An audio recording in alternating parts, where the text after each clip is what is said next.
नमस्कार, आप देख रहे हैं आरजे रमझाझर न्यूज छत्तीसगढ़ और मैं हूं पुखराज सिंह। छत्तीसगढ़ में इन दिनों नक्सलवादी समस्या को लेकर राजनीति गरमाई हुई है। चाहे राज्य हो या फिर केंद्र सरकार, लगातार प्रयास किया जा रहा है कि नक्सली वारदातों को हमेशा के लिए शांत कर दिया जाए। इसी कड़ी में बस्तर में अलग अलग फोर्स के करीब 60,000 से ज्यादा जवान तैनात हैं। इनमें कांकेर में एसएसबी, बीएसएफ, आईटीबीपी, नारायणपुर में आईटीबीपी, बीएसएफ, एसटीएफ, कोंडागांव में आईटीबीपी, सीआरपीएफ, दंतेवाड़ा, बीजापुर और सुकमा में एसटीएफ, कोरबा, सीआरपीएफ के जवान तैनात हैं। इसके अलावा सभी जिलों में डीआरजी, जिला बल, बस्तर फाइटर्स, बस्तरिया बटालियन भी नक्सलियों के खिलाफ लोहा लेती है। जी आपको बताएं कि केंद्रीय मंत्री अमित शाह ने 24 अगस्त को छत्तीसगढ़ दौरे पर ये आए हुए थे। इस दौरान उन्होंने रायपुर में कहा था मार्च 2026 तक देश से नक्सलवाद खत्म कर देंगे। जी आपको बताएं कि अब समय आ गया है कि वामपंथी उग्रवाद की समस्या पर एक मजबूत और रूथलेस रणनीति के साथ अंतिम प्रहार किया जाए।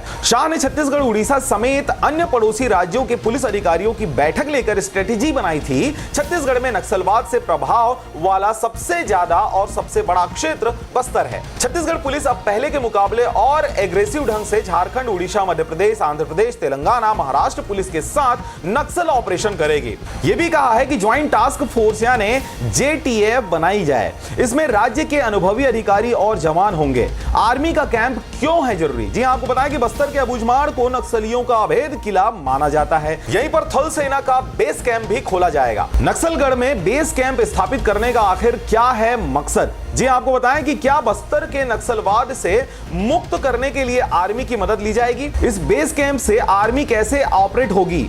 यहां क्या काम करेगी? अब ये तमाम सवाल भी खड़े हो रहे हैं। तो इस खबर में अभी बस इतना ही। आप देख रहे थे आरजे रमझाझर न्यूज छत्तीसगढ़। मैं था पुखराज सिंह। चैनल को अभी तक आपने सब्सक्राइब नहीं किया तो कृपया चैनल को सब्सक्राइब करें। जिन्होंने कर लिया उनका बहुत बहुत धन्यवाद।